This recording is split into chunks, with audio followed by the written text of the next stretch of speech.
Hello and welcome to Chocolate Covered Gaming. I am one of your amazing hosts, Hershey. Newly saved. We Newly burned saved the hat. last week you saw could have been, but thankfully, after intensive investigations and multiple flamethrower attacks, we have taken care of that. And I was kind of terrified because we tried to burn it, and then at some point a hand reached out, and I think it was going to try to get us.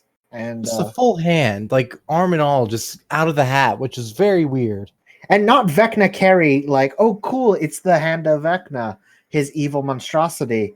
Like, just literally a hand. Yeah, that was very no, not cool. Not cool. But thankfully, I have the joy of joined today by the almond joy that is Chris. How you doing, Chris? Oh no, I mean, people say I'm pretty nutty.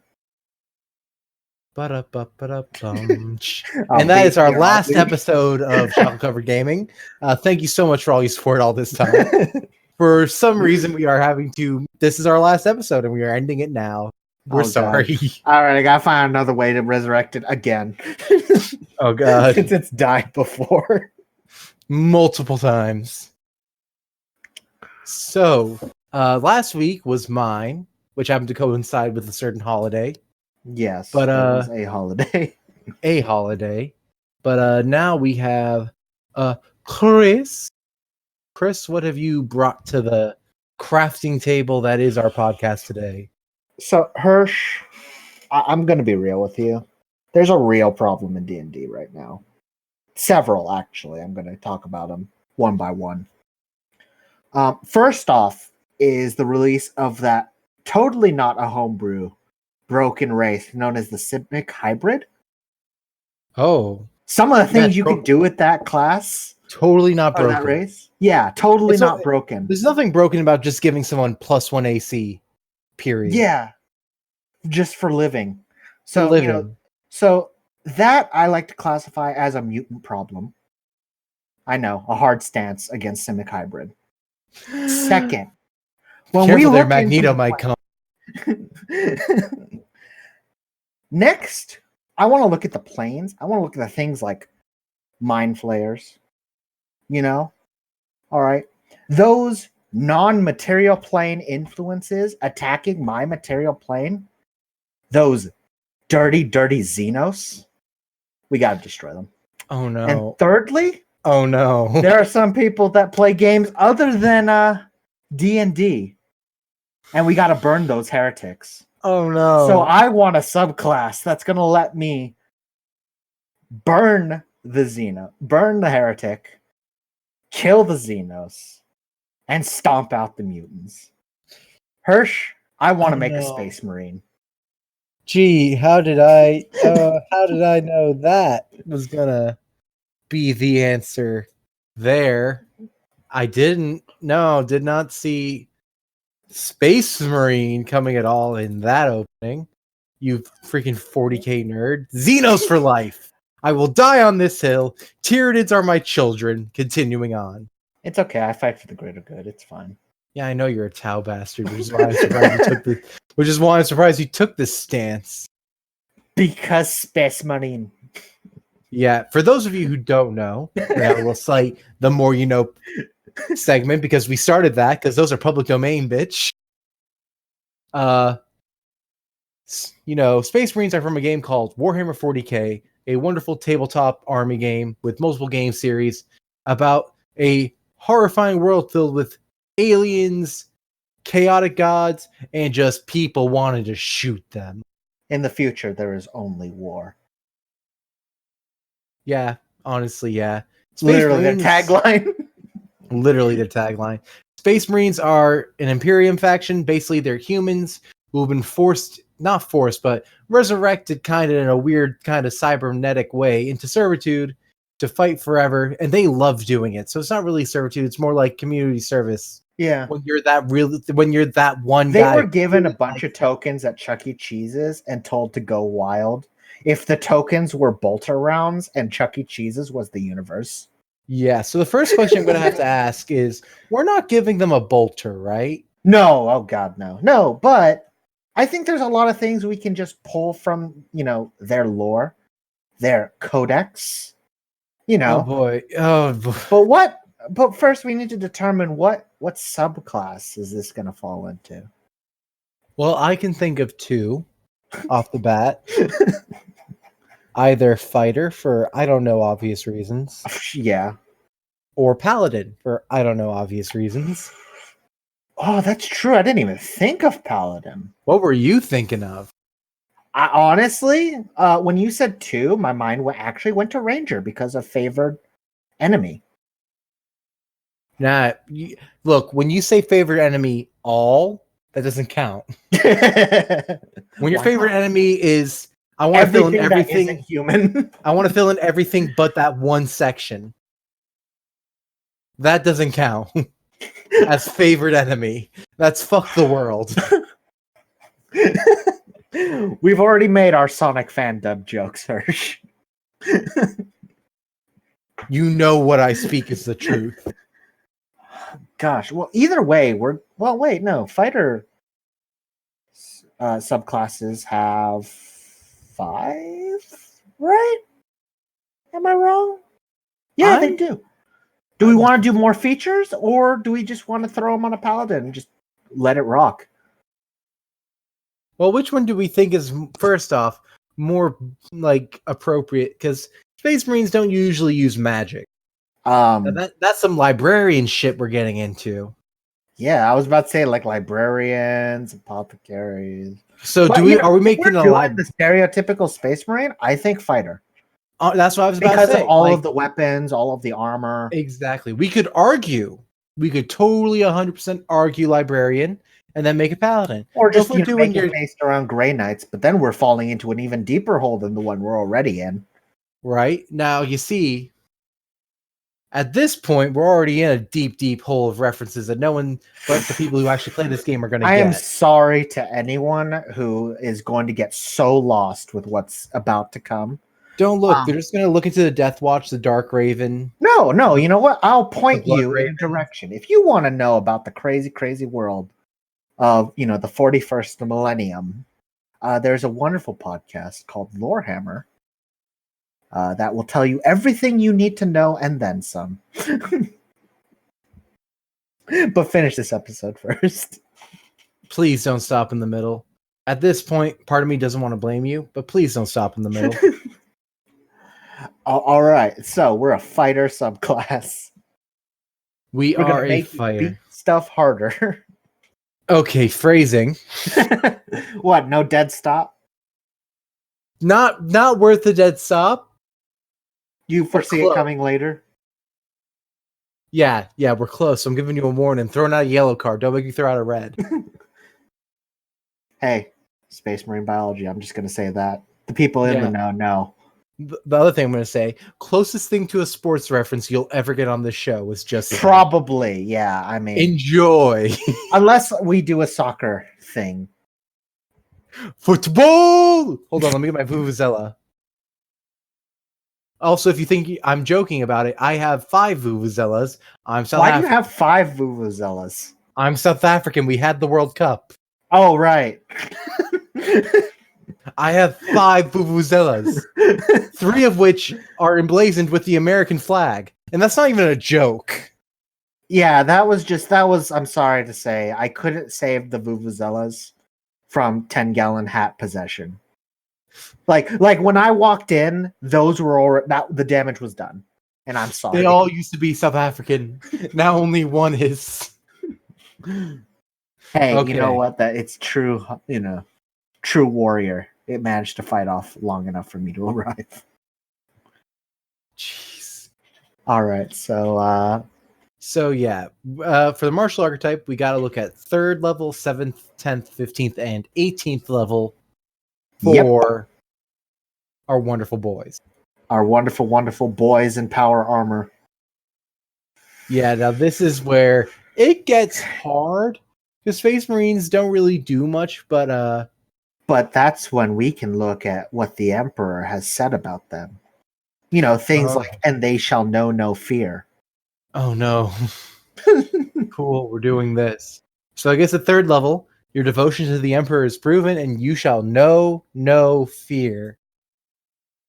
Any effect, you have resistance against any mind alter. You have immunity, or no? It's only like Resistance. I mean, advantage on saving throws against fear and charm effect. yeah, because at third level, you're already beating things pretty hard. Like you don't really need to. We don't need to give them any of the fun stuff yet, right? Yeah, Just, hey, no. be focused on the murder. Third level is usually, or well, fuck, can be simple. Yeah, and not like it's not like they're having trouble keeping the pace with everyone else at this level. Yeah, exactly. Like champion gets improved critical. Battle Master gets a lot of shit, but that's because they're Battle Master. Eldritch Knight gets their weapon bond. Yeah. So no, I think this is okay. So good. Yeah, we're good. That's pretty. That's pretty strong. I don't think there's really anything else we need to add there to like. No, it's a really strong effect too. It Yeah. makes you some of the strongest debuffs you just kind of ignore. So, what is our next one? Oh boy, do you remember the Emperor's words in your heart? Or are you a filthy heretic? I'm a filth. I love Chaos and Xeno, so I'm a filthy Okay, heretic. well, if you're just think of Chaos and then flip it in reverse. For the Emperor? Okay, and hey, every part of me wants to say blood for the blood god, skulls for his skull throne, and then milk for his cornflakes, okay? Okay. What about I'm gonna go down fighting. And they shall feel no fear. Isn't that, or they shall feel no pain? Isn't that one? They shall feel no pain is one of them. I mostly know stuff about the Imperium of just from Kill Team and the annoying effects they get. Because boy, I mean, we could pull from that. Yeah, and they shall feel no pain. Yeah, no, you had it. Dirty Imperium. I'm sorry. I will align with the Imperium if it's for the greater good, or we'll just destroy them with the might of Montka. I just have a lot of what's the word I'm looking for? Aggression and prejudice here, so it's going to be really hard for me. Are you sure? I mean, you're doing great. Don't you lie to me, you filthy Imperium scum. Hey, I mean, at least we're not giving like the player like 2 hearts and a multi-lung. We're not at least putting a bolt in their head.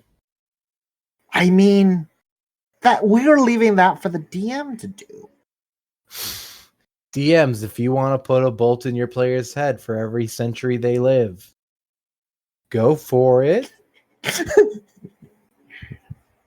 I guess. Maybe. You don't have to. And no one's forcing you to. So they shall feel no pain. What? Something with temporary HP? I kind of want to say something with temporary HP, but they already have a second wind. So which does affect actual HP. So we may want something similar to that, or but maybe like a different trigger. Second wind. Do we want to just buff second wind? Yeah, I mean, if it's not broke, don't fix it, right? Like, just make it better. No, yeah, that's actually a fair point. Yeah, because it's not like. Also, that's the thing about second wind. The only scaling it has is 1d10 plus your fighter level. Yeah, and like the number of times you get to use it. Yeah. So no, it's like you get to use it extra time. You get to use. No, Action Surge and Indomitable are the ones that. Wow. Okay, then yeah, we could totally like. Yeah, what do we want to do? Like off the bat, probably wants to say like 2d10. Do you want to move this to like 10th level or like 15th? So we can maybe Let's move this. Yeah, so we can do more with it.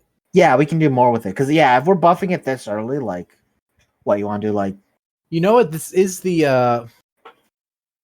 7th level ability. Yeah. You know what we may want to do?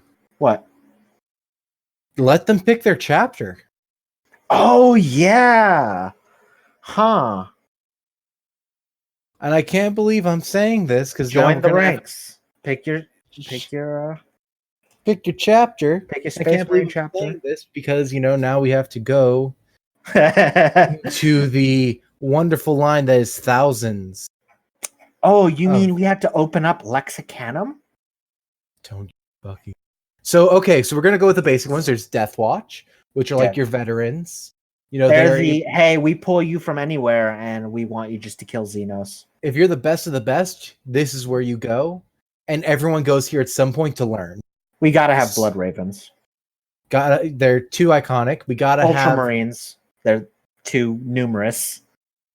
Ultramarines are too numerous. Are we gonna include New Lore and have Primaris? No. So we have Ultramarines, we have Blood Ravens and Death Watch. Death Watch. And then we gotta, you know what we gotta throw in there? Because Grey Knights? No. No. Gotta throw in my boys the Salamanders. Oh yeah, huh? Yeah, the Salamanders. Or maybe the guys who send 10-year-olds to kill dragons, Shut the up. Salamanders. Okay? Or the Space Wolves. I don't want wolves on wolves on wolves. Wow, I thought it's probably Space Wolves is where you draw the line. Listen. I'm like, I thought, no, actually, hold on. Quick sidebar here. Space Wolves is where you draw the line. You, Chris. You know why? I wanted more Space Viking, and I just got, hey, well, I mean, they're kind of sort of Vikings, but wolves, though. There's also, fine. So we have our Salamanders.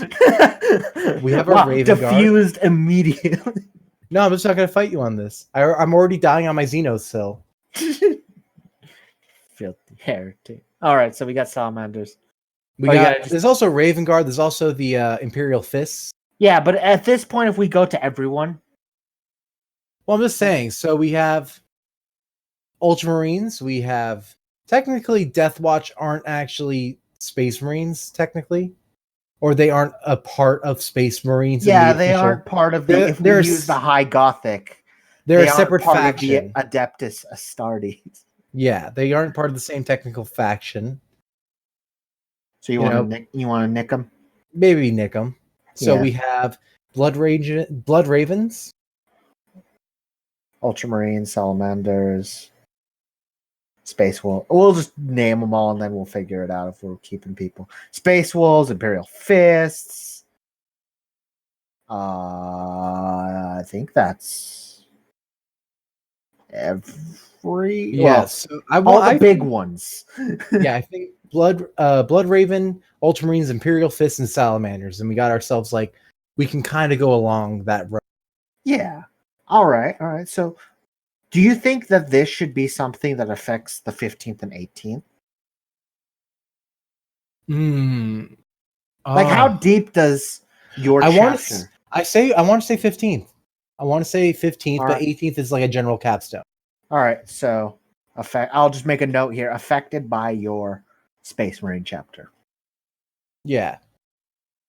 All right. What are we thinking here? Blood Ravens. Get super angry and go into a blood rage. That sounds familiar.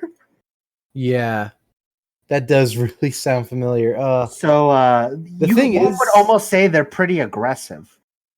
They are very aggressive. So part of me wants to do something along the lines of the aggression tactic that orcs get, where you can use a bonus action. A bonus action, you can move up to your speed towards an enemy of your choice that you can see or hear. You must end this move closer to the enemy than when you started.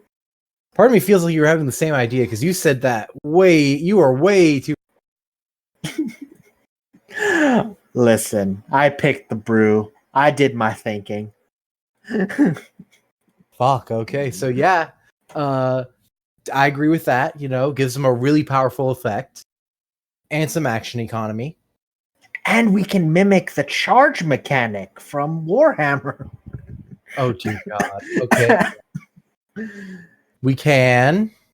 Then we have Ultramarines. So that's Blood Ravens. We'll call it Into the Fray. Yeah. Ultramarines are We Are the Many. And I feel like Ultramarines are going to be hard because they're basically so much the ideal, you know? When you're so much the ideal, it's like, what do you do, you know? You lean into what the Space Marines are viewed as, the Angels of Death. So, the Angel of... Wow. Okay. You know what? I'm just going to toss the bottle to you on this one. Elaborate. Well, okay, so a lot of let's dive into a bit of the Space Marine lore. Most people don't usually see these people, and so it's kind of given them this like almost mythological feel. So when you do see them, it's like, oh crap, that's a real Space Marine. And I think this could either transfer into either not advantage on like intimidation, but like maybe something to do with initiative. So like because they hesitate, you take advantage of that hesitation. You just not into the fray, but you act a lot faster on your feet because you're Ultramarine. You're the perfect ideal. Or do we want to give them a fear aura? Ooh, actually, yeah, fear aura. Because you're talking about like they're the ideal of death. They're gonna like scare their opponents into submission, and then take advantage of that. Named after the poet who like wrote in one of his poems, "Angels of Death." Probably. Some of them have really dumb names, like Reboot Gilliman. Nah, man, I'm talking about Ferrus Manus. Oh yeah, Ferrus Manus. You know what Ferrus Manus is the leader of, guys? The Iron Hands. Gee, Ferrus. Manus. Ferrus Manus almost sounds like Iron Hand? Wait, no.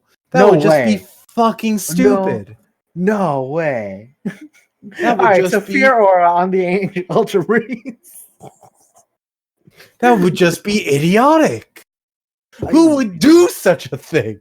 Heretics. Honestly. Jesus. Also, drinking game at home, if you want to just take a shot every time I say heretic in this podcast episode. Heretic, heresy? No, I have to say no. Take a sip of beer every time because you will be destroyed if you take a shot. You'll probably be destroyed if you do beer. And if you don't drink, you can just, count and comment below the amount of times I say heretic, heresy, or I think that covers it. Including those. So go back and, So we're back in the fear aura based on your it's got to be your charisma. Based on your charisma. And then targets within maybe a short distance. It's an action though, so it's got to be like 30 feet. Okay, as an action. And if they succeed, can't be affected again for 24 hours. The usual kind of fear clauses. Because we are letting you have an effect that just lets you you can kind of spam out fear. Yeah. So unless we're doing it once a day, we're going to do it, the 24-hour.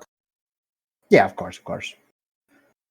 Then we got... Or the clause can be someone that hasn't seen you before.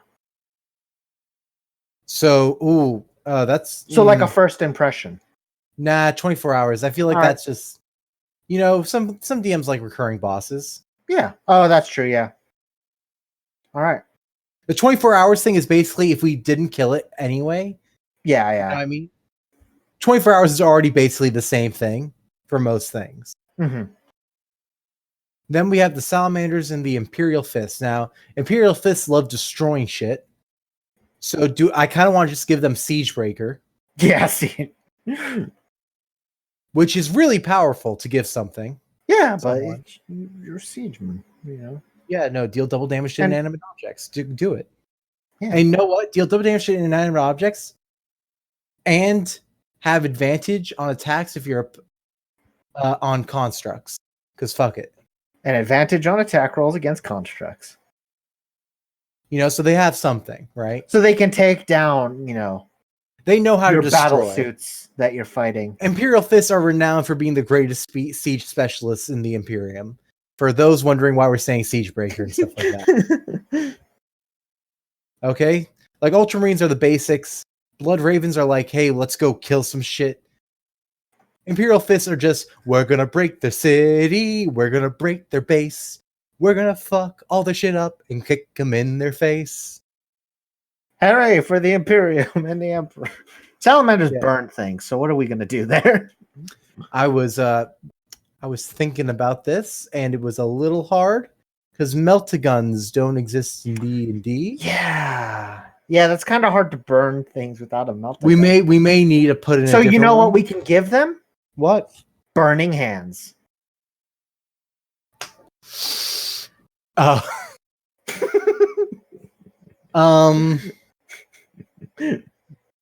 Feel like that might be a little weak for a 7th level thing. Burning hands and fireball.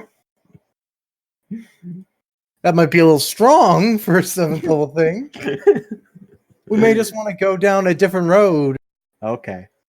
I'm sorry, but Meltaguns don't exist, and like at this point, we either create a weapon unique for them or we give them spells, which is just kind of like we'll watch the clock, and if the clock is right, we'll make some bolters and melt us. Maybe okay. So we'll go down to 3 for now to watch the clock and see what's up. Okay.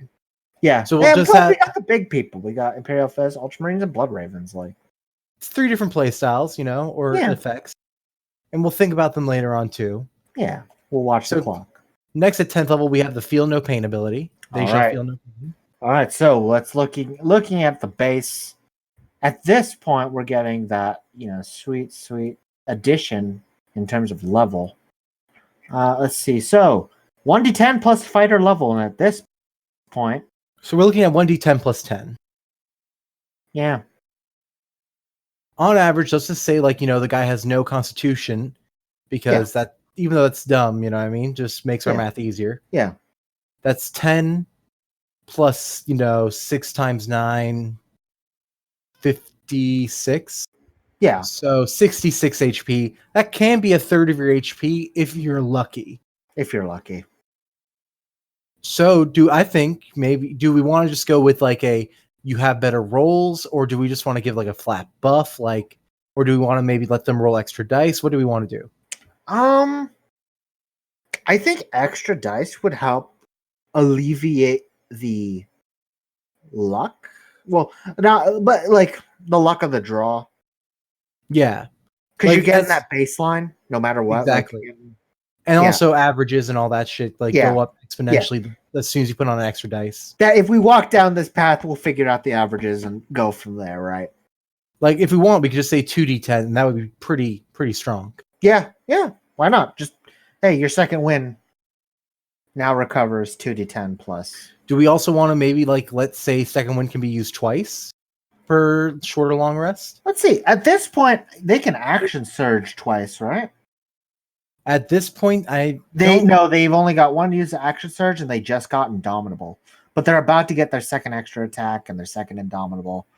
This is when they start getting stuff, so I feel you know what? Let's give them the 2d10 now, and then at where's the next one? 15th level. Give them the second or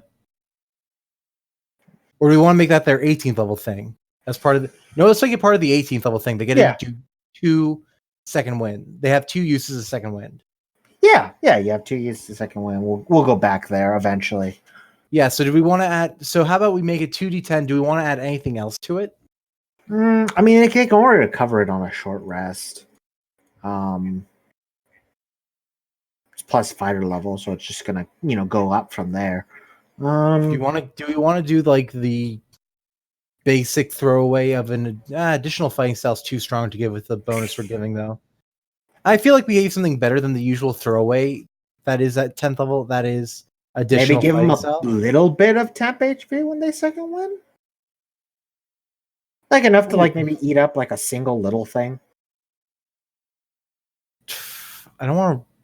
And how about then you also what's important to a Space Marine? You gain temp HP equal to. I mean, I'm thinking a D4, D6. I'm not thinking too crazy.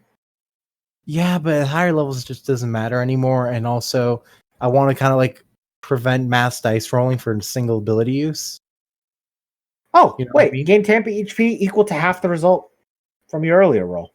I love that. Round down. Yeah. Yeah. Boom. We got it. Easy. Easy. All right.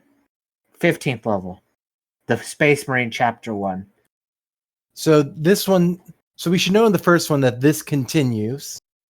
Like you aren't able to choose a different one again. Yeah. Affected by your Marine Chapter chosen. And I called it Join the Ranks. Yeah. Which is a great name. Yeah. And this one's just called Chapter Pride. So now for Ultramarine, Blood Ravens, and Imperial Fists. Imperial Fists. Oh boy, this is going to be tough. Well, if we look at the Blood Ravens and their early history going all the way back even to before the Horus Heresy. Yes, their long history that totally didn't show up as they first appeared in a game for the first time. Oh, ever. totally. Like it's a Their long expansive history. Like That there's didn't- books. that they totally didn't just appear for the first time No, it was Ever. all planned out before in a game called Dawn of War, Warhammer 40K. They've been there forever, deep in the lore. You just had to look for them. Exactly. Sorry, you were saying. So the Blood Angels, their big thing is going into what is called the Black Rage. And they just literally go insane and just murder everything because of their Primarch who died during the heresy. Yeah, his The name was Horus. Sanguinus. You know, Sanguine? Like Yeah, blood. it's almost like red. Just continuing on. I'm going to point out a lot of things here, and then I won't take any shit when someone tries to point out stupidity of Tyranids. Don't worry. This is that kind of guy right now. Yes, old One Eye. Why is he one-eyed, Hirsch? Because some fuck, and every time he reincarnates, shoots him in his fucking eye. No, he wakes up like he wakes up from like a long nap, and just some slob is like, "Hey, good morning. First things first. Boom. All right, cool. You don't need that eye. Thanks. Bye. Go about your morning." Bastards. Kill you otherwise. He's Oh, yeah. too strong for his own good. He was nerfed. He was nerfed, by taking away an eye. And opening up a hole straight to his brain, yeah. Yeah. That'll do it. Why doesn't he just make a biological replacement eye? Because he is already a perfect specimen without it. Okay. I'm just saying, I mean, he's got the biomass. You want to fucking go? Hey, the Red Thirst also ties into the Black Rage. Fills them with an unusual bloodlust, filling them with a thirst for blood of their enemies. Yeah. They're kind of like space vampires in some way. Kinda. So we've already made them aggressive. Do we want to kind of go with like every kill something happens? Like maybe we could What do would something we like do? whenever they kill an opponent, they get temporary HP. Oh, but what about Feel No Pain, though? Ooh, that's true. Yeah, temp HP don't stack. Yeah, that's true. What if? Let's see. Let's look at. You're getting in there. Chances are, if you're getting in there with Into the Fray, you're punching someone. Well, hitting them, yeah. Yeah, you're hitting them. I mean, power fists. But anyway, you punch. I'm saving Power Fist for Imperial Fist. I already had punching ability idea in hand. Wait, you're those giving the bad guy's boys. name the Imperial Fist a punching ability? Hey, man, look, okay? Elaborate, please, while we give ourselves time to think about Blood Ravens. I don't need your shit. So, for the Blood Ravens, feel like Maybe something tied to their attack action. it's got to be tied to their attack action. Just what? Maybe on your first attack following up a Into the Fray. Yes. Advantage. Advantage on the Ooh. attack and double How strength. about when you use Into the Fray, you get advantage, and or when the next attack after you kill the next attack on your turn that you have killed enemy. Oh, okay. So you either gain advantage from just into the frame, and possibly, you know, If you, advantage on yeah, the next attack following a kill. yeah, exactly. When you reduce an enemy to hit points, if you still have attacks in turn, because they're fucking fighters, they're gonna get 4 attacks. Yeah. You could turn and just keep going with that first attack, And we having could call advantage it on the Red next one. Thirst. Perfect. And we did it. We did it, Boom. boys. Not really. We got still more to go. Now is Imperial Fist. I thought what would be cool is that as a bonus action on their turn, they can make an attack action with their fist, kind of like martial arts, Yeah. but with a heavily armored gauntlet Bonus action, you can attack someone with a heavily armored gauntlet.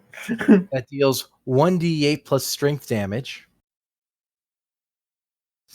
And they have to do a strength saving throw or be knocked prone or pushed back. Which one do you think is better?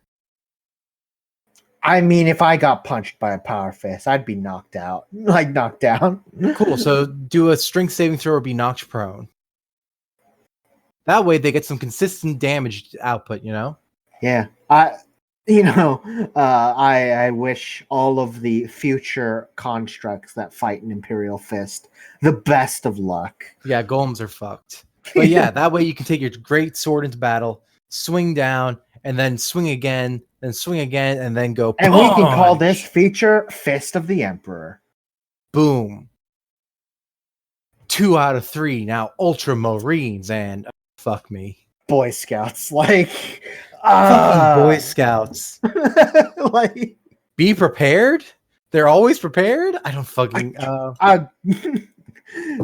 something about the Emperor's protection, the Emperor's divine protection. I feel like that's gonna end up being more like, 18th ability. That That sounds perfect for like our 18th ability, right? Yeah, it does actually. Emperor's divine protection ties into why they can use second wind multiple times. Right. Okay. Loyalty to the Emperor. See, this is what happens when you're super vanilla in the 41st millennium. People don't know what to do with you. Yeah, there's a lot of non-vanilla shit going on that being vanilla is actually kind of unique, but still not unique enough. So that's why their feature shall be called Old Reliable. I like that. Old Reliable. Fuck. Yeah, I kind of want to do something like Danger Sense, but for Constitution. Ooh. You have advantage on Constitution saving throws? Yeah. That way you can stay in the fight like a lot more longer. Yeah. You have advantage on Constitution and Death saving throw. Yeah. That's reliable, actually. That's what I mean. Yeah, and that also ties into the fact that, hey, fun fact, Ultramarine's gene seed is the most stable and least mutant of all of the other gene seeds. Don't ask me what a gene seed is. We'll be here all day. The more you know. This bit's going to continue forever. Yeah, it's basically its own feature now. All right, the Emperor's Divine Protection. You have 2 uses of second wind. Yeah, 2 uses of second wind, and honestly, besides that, I'm not 100% sure what else they need. Maybe up the temporary hit points to the total amount of HP regained. Oh, yeah, okay. The amount of hit points you gain. Gain an equal amount of temporary hit points. Yeah. We've made tanks, which are basically Space Marines. I mean, yeah, it's really hard to kill a Space Marine. They got 2 hearts. They've got bones that are basically just bulletproof. Like, if you ever want a fun time, biology majors, just go check out a Space Marine biology and ask yourself why. More like how. All right, and the clock says we could try for a Melta, but I'm afraid. I don't want my hubris to lead into heresy and chaos. Thank you for that. We could, you know what? If you're really that sad, we could make Iron Halo. No, it's okay. Damn. Oh, okay. Here I am trying.